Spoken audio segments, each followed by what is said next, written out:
Salam alaikum wa rahmatullahi wa barakatuh. Aujourd'hui, je voulais vous parler d'un sujet qui peut être assez grave au vu des conséquences que cela peut avoir à court, moyen ou long terme. Il s'agit des mots que l'on utilise pour s'exprimer avec les autres et en premier plan avec les enfants. Alors, laissez-moi vous mettre un petit peu en situation. Vous êtes invité chez des amis avec votre conjoint ou conjointe pour un dîner sympa. Et en arrivant dans le hall de ses amis, il y a un petit carton entreposé là dans le couloir des amis et vous allez accrocher votre veste au porte-manteau. Et puis au moment d'accrocher votre veste, vous shootez dans ce carton et vous prenez un petit peu les pieds dedans, vous shootez dedans. Bon, alors vos amis vous regardent, vous excusez, vous êtes un petit peu gêné, vos amis vous regardent et vous disent que c'est absolument pas grave, qu'il y a absolument rien de grave. Bon, vous êtes rassuré, mais en retournant la tête, vous tombez donc sur le regard de votre conjoint ou de votre conjointe, qui est lui ou elle vraiment très gêné et elle dit faire attention quand même, t'as pas vu? Bon, vous dites rien, vous avalez un petit peu la pilule et vous continuez la soirée, vous rigolez, etc. Et au fil de la soirée, vous êtes en train de manger, je sais pas moi, un amuse-bouche, voilà, et puis il y a pas mal de miettes qui tombent au sol.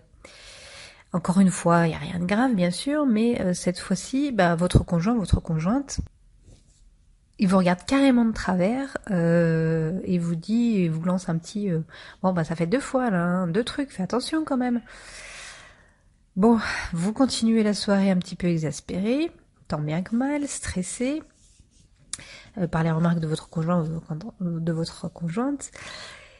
Et là, bim, vous êtes en train de rigoler avec votre ami, dans un geste d'euphorie, vos verres s'entrechoquent. Et bien sûr, manque de bol, c'est le vôtre qui tombe au sol, se renverse et se casse. Et là, c'est le drame. Votre conjointe pète un câble, vous dit que vous faites vraiment n'importe quoi, que vous êtes vraiment nul, et que vous n'arrêtez pas de faire des bêtises, depuis le début de la soirée, qu'elle en a marre et qu'elle veut rentrer. Elle se sent humiliée par votre comportement, etc. Bon, alors là, il y a 2 cas de figure. Soit vous le prenez très très mal et vous criez à votre tour, et là, voilà, c'est l'apocalypse. Soit vous le prenez très très mal et vous vous renfermez, vous dites rien, vous faites la tête, etc. Et ça se passe pas bien non plus. Bon, on est d'accord avec ces 2 réactions, hein. Il y a personne qui va le prendre avec le sourire et dire oh machin. On sera pas bien, on sera pas content de la situation. Vous allez vous sentir en colère, frustré, stressé, rabaissé, vous allez peut-être même vous dire que vous avez tout gâché, que vous êtes nul, etc. Quoi qu'il en soit, les sentiments qui vont vous traverser seront vraiment négatifs. Alors maintenant, qu'est-ce que ça vous inspire ? Je suis à peu près certaine que 90% des personnes qui ont entendu donc cette histoire vont se dire que le conjoint ou la conjointe a vraiment exagéré, qu'il n'y avait pas lieu de se mettre dans des états pareils, que c'était pas si grave, et que elle n'aurait pas dû, tout au moins, lui parler comme ça. Elle n'aurait pas dû lui parler comme ça.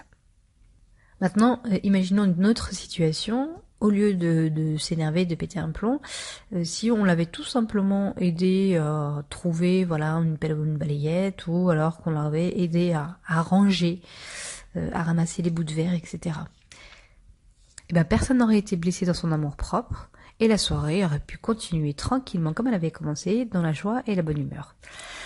Alors maintenant ma question.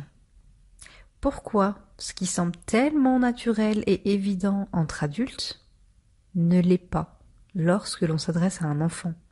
Pourquoi ne les traite-t-on pas tout simplement d'égal à égal comme un être humain et pas comme un mini-être humain ou un être humain inférieur?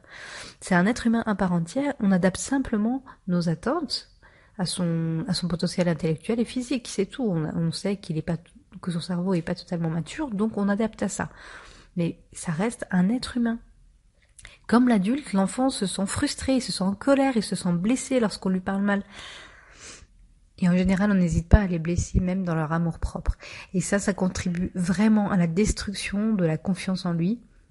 Et aussi à la destruction de la relation parent-enfant, ou enseignant-enfant si c'est dans le cadre de l'école.